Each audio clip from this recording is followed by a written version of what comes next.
Howdy folks, welcome back to another week of Deck Check. Joining me this week is as per usual, is my blueberry brother himself, Benny Bear. Oh. Hello. We have a couple of cool lists this week. Some stuff that has not been in the meta at all for quite some time. That's just cool to see. You can already see kind of a hint of it right now on the screen.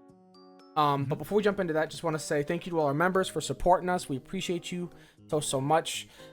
When this video goes public, if you guys want to consider becoming members to get early access to these deck check videos along with our members first deck profiles, feel free to. We would appreciate the support, and it's pretty cool if you want to. We also are very active with our members chat and everything else. But aside from that, if you don't feel up to that and you just enjoy the video or don't, that's okay if you don't. I understand. I get it. I'm in the video, and that's can be problematic. No. But if you do enjoy the video, consider dropping a like. And if you want to see more of this content and other Digimon content that we have between our match plays, deck profiles, and everything else, consider hitting the subscribe button if you haven't already and sticking around. We have loads of Digimon content with daily uploads, so there's always something up for you guys to watch. But I think that's it for all that stuff. This is a second take, by the way. That's why it's so quick this time, relatively. Yeah. we may have been recording and then audio wasn't getting recorded, so all right. Anyways, jumping into the first profile. Yes, It's been a week. yes, we are cooked mentally. But jumping into our first deck here, we have D-Brigade. They got a top over in China. It won a Tamer battle. Got first place at a 19-player store, local. And I mostly just wanted to touch on this list because it's just cool to see D-Brigade do something.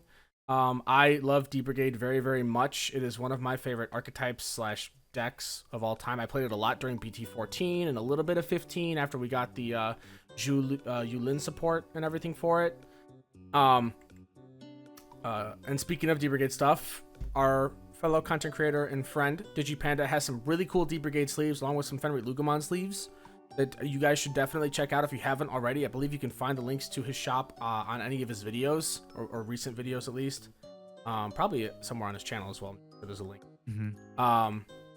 But it is very, they're very good sleeves. They're very, very good quality. I just got some myself, and I'm planning on putting my D-Brigade deck back together probably, and maybe running some matches on cam with it, so you might see them in an upcoming video. But yeah, just to kind of go over the list real quick. So we see a lot of the standard stuff that we have seen from D-Brigade in the past. The Mastemon egg from 14 is really, really nice. Pretty much all your best Commandramons are in the deck. The decoy one, I still kind of go back and forth on, but there is a lot of deletion-based effects right now in the meta, so I think it makes sense. The level 4s are all pretty standard as well with what we've been seeing from people that are wanting to focus more D-Brigade and not Digi-Police. Right. Yeah, because I never really messed around too much with the BT16 stuff we got with the Seals Dramon and Commandramon. That unfortunately I had kind of taken the deck apart by that point. But I do know that the Seals Dramon with Rush can be really, really good.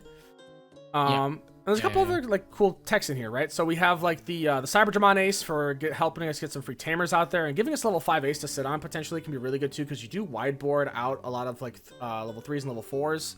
Level 3s you can obviously put into a 4 to kind of set up for an Ace play. But yeah, you get plenty of bodies on board that you have many different ace targets that you can use. Aside from that standard 5 lineup, we do see a couple of new cards in the top there, with the Dartramon Ace being the most notable one. This card, yeah, it's really been making not like the most major of impact in the meta, but it's definitely been pretty subtle. We are seeing a lot of it in Hunters right now. It's definitely doing work there. Having Scapegoat's really nice, especially when you pair that with D-Brigade, just spitting out so many bodies. It's very, very potent. And then, Digivolve is a very good form of removal, and play cost-based removal is also really nice as well. Having a Collision Inheritable, too, if you put it under a level 7, can be really, really nice. Aside from that, pretty standard for what we used to see with the Brigadra and the old BT4 Dartramon. The BT4 Dartramon is still a pretty solid card. It's a good sort of finishing piece. That can catch people off guard. And the one-off makes sense. Sure. Invisi's a cool tech as well. I like that. That's neat. I think that's cool. He's a good card. He's very much suffering from Mirage. Oh, Classic Risu's here. blue syndrome. Risu's here. Oh, hello, Risu. Everyone's gonna see it Oh. because the box pops up, the bubbles. So, hi Risu. Oh, I'm embarrassed. You're fine. It's okay. Welcome. Welcome. Welcome. How's it Welcome. going? Welcome to Deck Check. I'm sorry. No, you're good. You can chill. But yeah, Invisi's a really cool card. He definitely suffers from what a lot of other like level 6s that we've had in the game previously, where they're very powerful on their own. They just suffer from having sort of a poor engine or like main line that builds up to them. It's sort of like where it's like blue syndrome right now, right? Where your Yeah. top end typically is really, really strong. It's just the engine itself that it was made for just doesn't really support it as well as like a generic engine. Right. Hexaball's probably the best example actually of this, where Right. Hexaball, Yeah, like you don't absolutely. really use his line at all. It's not that the line's necessarily bad, it just doesn't really work with where like the game's at now. The effects would be powerful Right. if you could play into a meta where everyone's constantly on the board all the time without killing you. But Hexaball himself is just such a powerful card that you just try and throw him into anything that has blue in it. Right. Aside from that, though, rounding it out, just Quartzmon for top end there, which is pretty good. I mean, you wideboard so many bodies out. Quartz makes a decent amount of sense. You can definitely gain a lot of memory back off of that. We also just moving into a meta with Hunters and Cross kind of running everywhere. Not to mention just a lot of, like, even like Sakuya builds a pretty wide board sometimes, too, if they don't kill you. Quartzmon can be surprisingly cheap to Evo into. You can definitely go into it for a pretty cheap cost, sometimes free. Pretty efficiently. And aside from that, just usual tamers and like option support. Nothing to really touch on there. But it's cool. It's cool to see D-Brigade. Yeah. I need to just keep working on my new list. All right, we'll jump over to the next one. It's all Benny Bear. Yeah, so this next list is Xros Heart. This was piloted by Analog Man over here in the US. Got first place at a Tamer Battle over at Sky High Comics and Games, so congratulations there. I'm assuming the Tamer Battle is probably like a store regional. Tamer Battle is just a local. All it is. Just local. Okay. But it is an interesting list. So we've seen a lot of the EX6 variants for Xros Heart lately, where the whole idea, right, is to climb up into EX6, do big alliance checks, and do big damage by going into like the big Zoid Man. Here is a bit more of a shout out to the traditional old Xros Heart, which is basically using a lot of your low end rush pieces. For example, the X4 that is still limited to 1, X3, X5, as well as like a huge aggression piece, and going about your damage that way. You do utilize some of the new Omni Shout loop that is very common with the BT, I believe it's the BT19 Shoutmon and the BT21 Omni Shoutmon, being able to warp up into the Omni Shout swing, play something out for a reduced cost of 5, and kind of loop in your rush attacks there, which can get pretty interesting. So this list it's curious, right? Because I think the problem we've seen a lot with Xros Heart is that, yes, you can use your low-end bodies, but because either they're big walls that are set up very quickly in the game now, or just a lot of generic ace threats that can do a lot of damage to a pretty naked level 4, I think really is what pushed the traditional Xros Heart towards this newer Xros Heart build. So I'm wondering if this is really just about as much low-to-the-ground aggression as possible, and just really utilizing that Omni Shoutmon to be able to go in, swing, go ahead and play out like another fella, like whether it's an X3, an X4, reduce cost, so basically for free, right? Even if you don't have all the pieces, make sure it just has rush, swing again, save your bodies, and just kind of loop it that way. I'm wondering if let's just go as quickly as possible. Yeah. Because another interesting part is like you're not really running much of a top end outside of the old superior mode, which I'm assuming is from matchups like, for example, Galactic Mon and stuff like that, where you really would bottom deck trash and do damage that way. I feel like a lot of your aggression stems from like the X4s and the X5s. So a lot of low to the ground gas. The Tamer lineup is pretty standard for Cross. If you're running the low to the ground build, the Akari makes sense to be able to play out. I'm assuming the Takuya is probably Zenjiro's, my guess. I would assume so too. Yeah, I saw that. I was like, this is probably Zen, especially if they're running like a 2-2 split of Akari and Zen. Yeah. Just to play out your body, so get some extra aggression going. Crimson Blaze still goes hard in this meta. Stuff playing out via effect is still huge.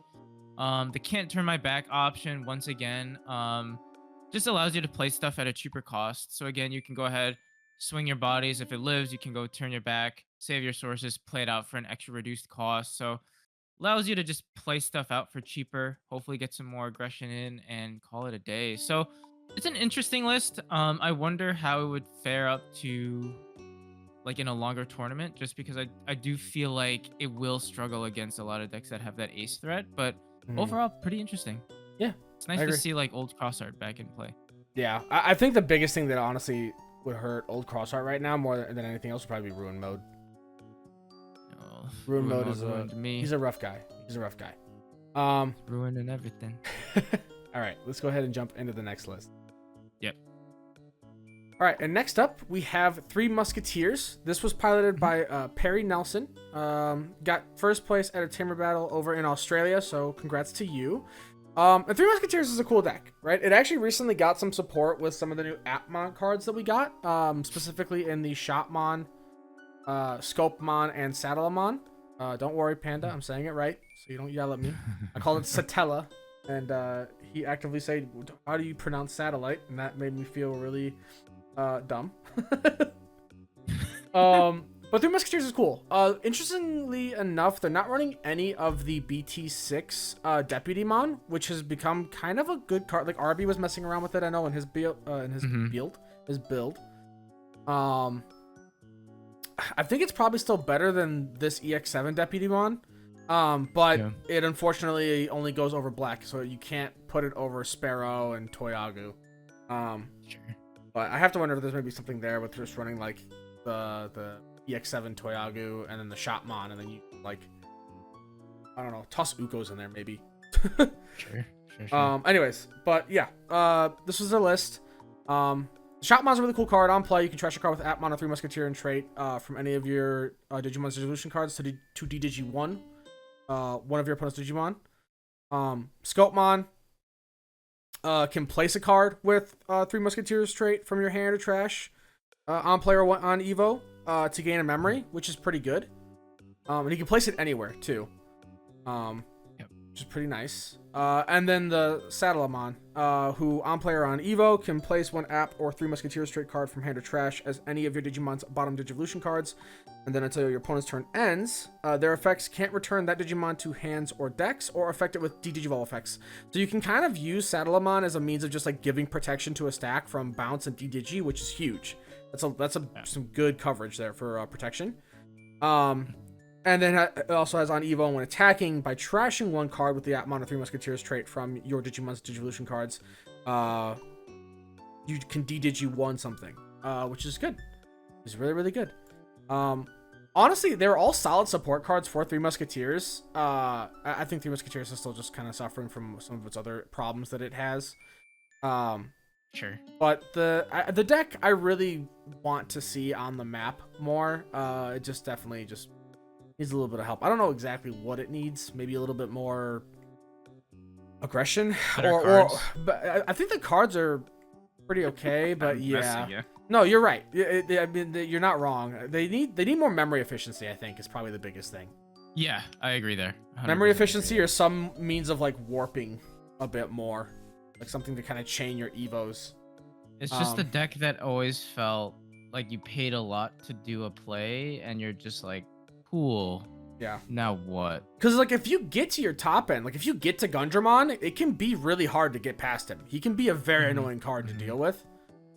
It's just getting there is the hard part, because if you're just like getting choked to 1 every turn, it feels rough. And you don't really have like a solid memory boost or training that you can run in the deck.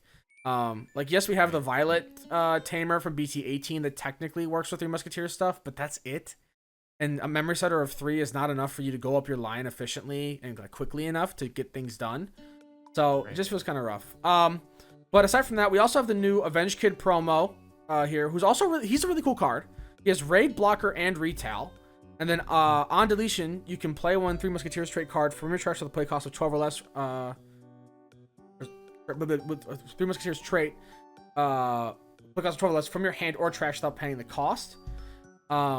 He also, as a rule, has the Three Musketeers trait as well. You can't play him out off of his own effect, but you can play out your Gundramons, your Bielstar Aces, Bielstar X, any of them. You can go ahead and spit them out. Gundra is probably your typical target off of this effect. Right. And then it also has, like, when this card will be played, you can return 3 cards with Three Musketeers in their text from your trash to the bottom of the deck to reduce the play cost by 6. So you can play him for 7, which isn't terrible. Dropping a 13k big, like, blocker with retail for 7. It's not bad. It's not the worst. It's not the worst. And on deletion, he recurs a body. So it's only really rough if you're going into something like armors that bounces you with the ST Magna or some other deck that has bounce effects. Sure. But there's a lot of deletion effects going on right now, so I think it's pretty good. And then the other key promo is the Bind Red Trigger. This card is actually really good. It helped Three Musketeers a lot with sort of removing high-end bodies. Because you had means with like Dirt Blitz to pop lowest play cost. Hurricane Screw Shot would delete 3/4s in level 5 Digimon, but you couldn't really deal with big bodies very effectively. So this card kind of handles that. On top of that too, if you just play when the card gets like played, which you'll use it off a lot of your effects, you just trash your opponent's top security. So it gives you a little extra aggression that Three Musketeers could use. It's nice, and it's out of security. It removes a big body. When it gets trash from sources, it pops a 7k or lower, but that's still good. Just extra removal is still nice. Very, very good.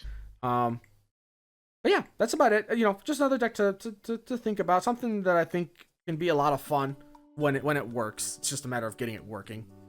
Really the hard part. Whether it'll work or not. Yeah, exactly. But hopefully we see more support for it in the future, and it actually ends up, kind of catching up to the rest of the meta. I would like to see it like actively participate. For sure. Speaking of a deck that, if it works, it's fun.